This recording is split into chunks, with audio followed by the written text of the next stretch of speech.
The emergency alarms screamed across the flagship eternal dawn. Red lights flashed in every corridor. Admiral Vexthor stood frozen at the command center. His 4 eyes stared at the battle screen in complete shock. "This cannot be real," he whispered. The tactical officer turned to him. His voice shook with fear. "Sir, the readings are correct. The Zelthar Empire's armada is falling apart." Admiral Vexthor could not believe it. The Zelthar had 500 warships. They were the most feared force in the galaxy. They had never lost a battle in 10,000 years. Never. But today, something impossible was happening. The human fleet was supposed to be holding the defensive line. They only had 47 ships. Everyone expected them to die bravely. The plan was simple. Humans defend. By time. Wait for the main fleet to arrive. That was the plan. But humans were not following the plan. "Get me the human commander now," Admiral Vexthor shouted. The communication officer pressed buttons rapidly. Static filled the speakers. Then silence. "Sir, they are not responding to our calls," the officer reported. "What do you mean not responding?" The Admiral's voice rose higher. "This is a direct order. Tell them to retreat immediately." "I am trying, sir, but—" Suddenly, a massive explosion lit up the main screen. The officers gasped. The Zelthar flagship, the mighty destroyer of worlds, broke into pieces. Fire and metal scattered across space. The command center fell silent. Nobody moved. Nobody breathed. "How?" Admiral Vexthor whispered. "How is this possible?" His second officer checked the data again. His hands trembled. "Sir, according to our sensors, the humans destroyed the flagship 17 minutes ago. They also destroyed 42 enemy capital ships. The remaining Zelthar vessels are retreating." Retreating? The Admiral could not process this. The Zelthar never retreat. "They are now, sir." Admiral Vexthor fell into his command chair. His mind raced with questions. How did 47 human ships defeat 500 Zelthar warships? What strategy did they use? Why did they not wait for orders? The communication officer suddenly shouted. "Sir, incoming message from the human fleet." "Put it through," the Admiral commanded. A human voice came through the speakers. It was calm, confident, almost cheerful. "Admiral, this is Captain Jake Morrison. Mission complete. The enemy has been eliminated. Sorry we missed your call. We were busy winning the war." "But how did they do it? What happened out there?" The answer lies in what occurred 3 hours before this moment. 3 hours that changed everything. 3 hours earlier, before the impossible victory, Captain Jake Morrison stood in the briefing room of the human warship Defiant. Around him sat his crew of 46 other ship commanders. Every face looked serious. Every eye watched the holographic display floating above the table. The mission was clear. Hold a defensive line. Protect the colony worlds behind them. Wait for reinforcements. Do not engage in full battle. "They want us to be shields," Commander Sarachin said quietly. She was the pilot of the ship called Ghost Runner. Jake nodded slowly. He studied the enemy formation on the display. 500 Zelthar ships moved toward them like a dark cloud. Each ship carried enough firepower to destroy a planet. "The Admiral expects us to die here," another captain said. His name was Marcus Webb. "He thinks we are buying time with our lives." "Maybe we are," Jake replied, but his eyes showed something different, something dangerous. A smile started forming on his face. The other captains recognized that smile. They had seen it before. It meant Jake had an idea, usually a crazy idea. "What are you thinking, Hammer?" Sarah asked. They called him Hammer because he never used gentle solutions. Jake zoomed in on the Zelthar formation. His finger pointed at small ships scattered between the massive warships. "What are these?" "Supply vessels," Marcus answered. "They carry fuel and energy cells. The big ships need them because their shields consume massive power." "Interesting," Jake said. His smile grew wider. "Very interesting." Sarah leaned forward. "Jake, what is going on in that dangerous mind of yours?" Jake looked at each captain one by one. "The Admiral gave us orders to hold the line and wait. That is what he expects. That is what the Zelthar expect. Everyone thinks we will fight defensively until we die, and we will not do that." Marcus asked, though he already knew the answer. "No," Jake said firmly. "We are not going to hold the line. We are not going to wait. We're going to do what humans do best. What is that? A young captain asked nervously. Jake's smile became a grin. A wolf's grin.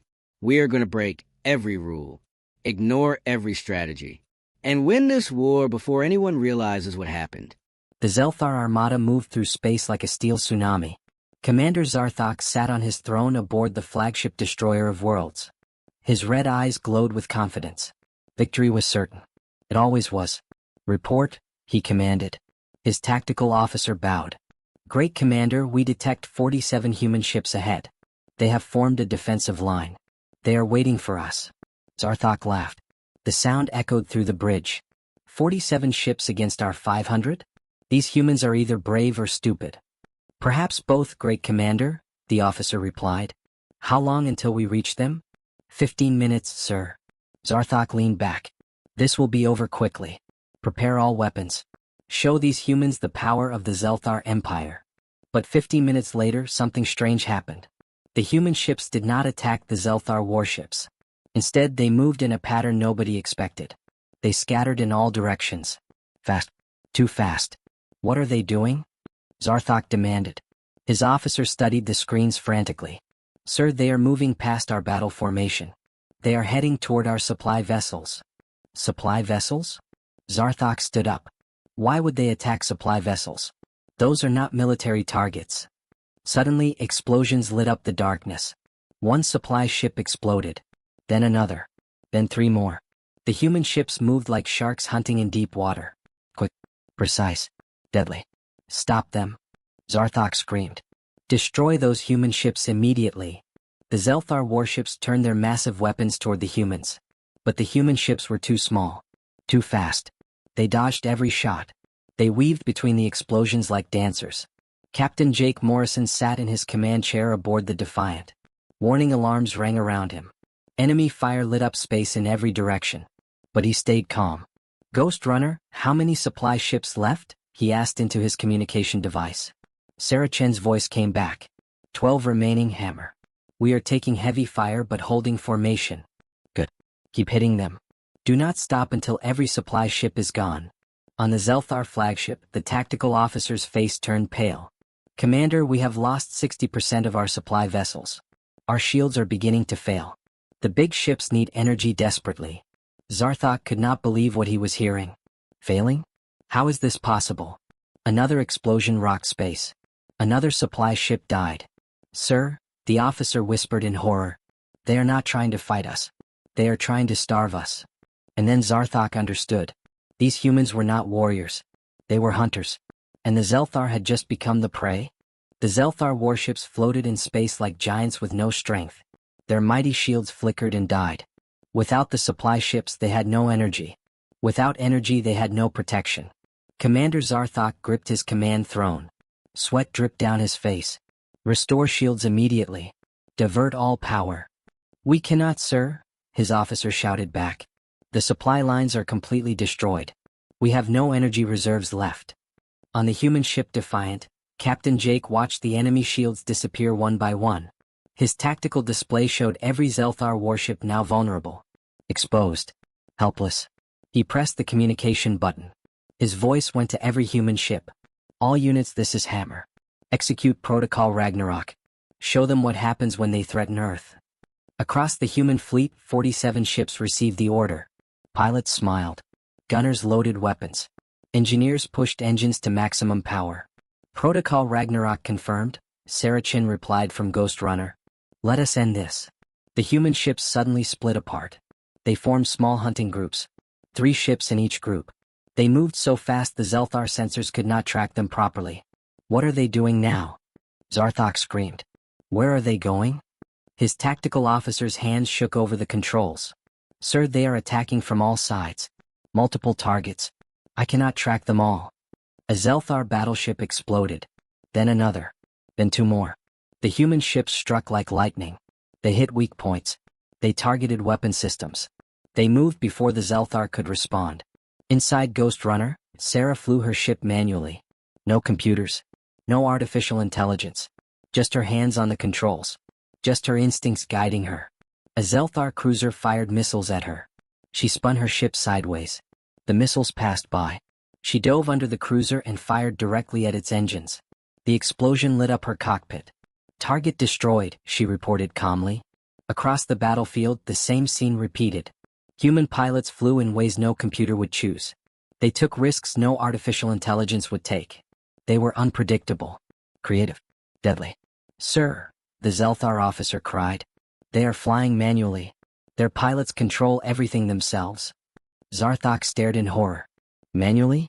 That is impossible. No one flies manually in modern warfare. It is too dangerous." Another massive explosion shook the flagship. Systems failed. Lights flickered. Alarms screamed. The officer turned to his commander. His voice barely whispered. "Dangerous for who, sir? For them? Or for us?"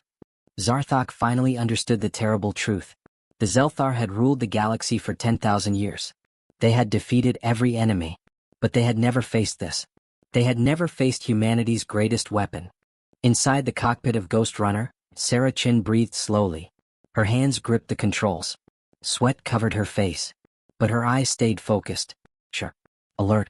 3 Zelthar fighters locked onto her ship. Their targeting systems beeped. Missiles launched. 6 deadly rockets screamed toward her through space. The computer voice in her cockpit spoke. "Warning. Incoming missiles. Recommended action. Evasive pattern Alpha 7. Sarah ignored it. She pushed the control stick hard left. Her ship rolled sideways. Then she pulled up sharply.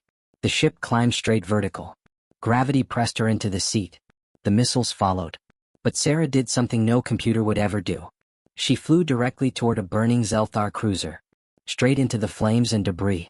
"Pull up! Pull up!" her computer screamed. "Collision imminent." Sarah smiled. "I know." She flew through the explosion. Metal pieces bounced off her shields. Fire surrounded her ship. For 3 seconds she could see nothing but flames. The missiles behind her were not as lucky. They hit the debris. All 6 exploded in a chain reaction of fire. Sarah emerged on the other side untouched. "Target the next cruiser," she said calmly. In the Zelthar command ship, a pilot watched his screen in disbelief. "Commander, that human flew through an explosion. On purpose." Another pilot shouted. "Sir, this one just performed a barrel roll inside our formation.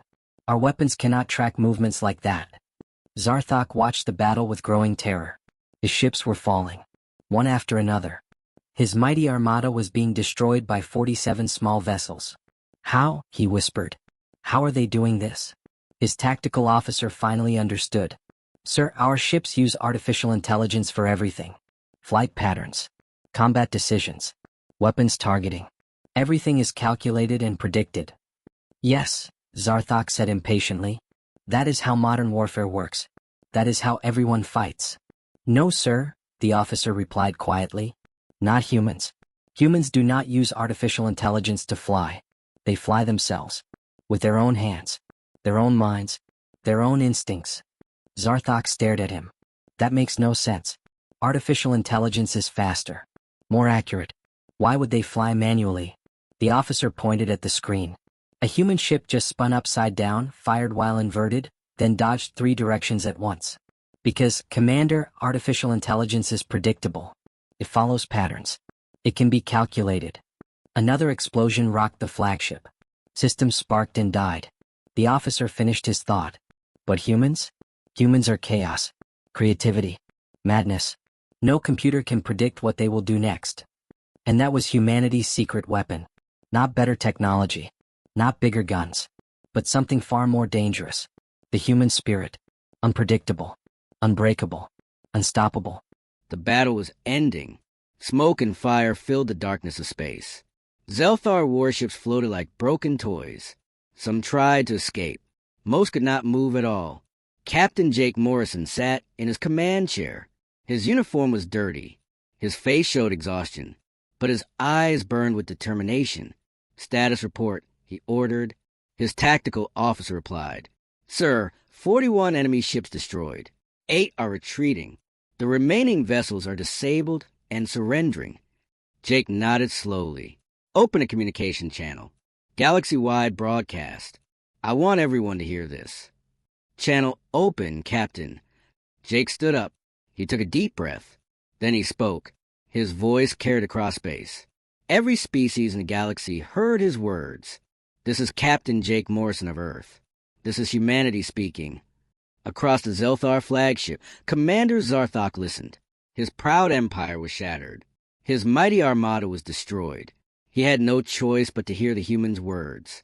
Jake continued. You came to our space. You threatened our colonies. You called us weak. You said we were easy prey. The last escaping Zelthar cruiser exploded in the distance. Fire bloomed like a deadly flower. Today you learn the truth, Jake said. Humans do not ask permission to defend ourselves. We do not wait for orders to fight. We do not need overwhelming numbers to win. On the flagship Eternal Dawn, Admiral Vextor watched everything. His tactical officers stood silent, amazed, terrified, impressed. Jake's voice grew stronger. Let this message reach every corner of the galaxy. Remember this day. Remember what happens when you wake up humanity. We are builders. We are explorers. We are dreamers. He paused. The silence felt heavy. But when you threaten our home, when you attack our people, when you force us to fight, we become something else. We become your worst nightmare. The final Zelthar ship tried to jump to faster-than-light speed. Human missiles found it first. It exploded silently in the void. We are humans, Jake finished, and we do not lose. The communication ended. Silence filled space. Across the galaxy, 1,000 species watched the battle recordings. Some felt fear. Some felt respect. All of them learned one important lesson. Admiral Vextor turned to his officers. A slow smile crossed his face. Remind me to never make humans angry. His second officer nodded. Sir, remind me to always keep humans as friends. The Admiral had ordered retreat, but humans had already won the war. Because that is what humans do. They survive. They adapt. They win. Always. 2 weeks passed after the battle. The news spread across every star system, every planet, every space station. The impossible victory became a legend. In the Galactic Council chambers, representatives from 100 species gathered. The massive hall buzzed with nervous conversation. Everyone wanted to talk about the same thing. Humans. Council leader Mordax stood at the center platform. His ancient voice echoed through the chamber. We are here to discuss the human situation. What they did was unprecedented. Unbelievable. Dangerous, shouted Ambassador Cleeth from the Rigel system. 47 ships destroyed 500. This makes humans the most dangerous species in the galaxy. Or the most valuable allies, another voice called out. It was Ambassador Vextor, the same admiral who witnessed the battle. He now spoke for his people at the council. The chamber fell silent. Everyone turned to look at him. Vextor continued. I was there. I saw everything. Yes, humans are dangerous, but only to their enemies. To their friends they are loyal beyond measure. Ambassador Cleeth argued back. They ignored direct orders. They did not follow the battle plan. How can we trust species that refuses to obey? Vextor smiled. They did not obey because obedience would have meant death. Humans do not accept death. They find another way. Always. On Earth, Captain Jake Morrison walked through the military headquarters. Officers saluted him. Everyone wanted to shake his hand. He was now the most famous human in the galaxy. But Jake felt tired. The victory was sweet. But 47 ships had become 43. For crews never came home. Their families cried. Their friends mourned. Sarah Chin found him standing alone, looking at the memorial wall. Names of fallen soldiers covered the surface. You did good, Hammer, she said quietly. You saved millions of lives. Jake touched the wall gently. But not all lives. No, Sarah agreed. Not all. But that is war. We fight. Some fall. Others continue. We honor them by living well. Across the galaxy, the Zelthar Empire stayed quiet. They rebuilt their fleet. They treated their wounded.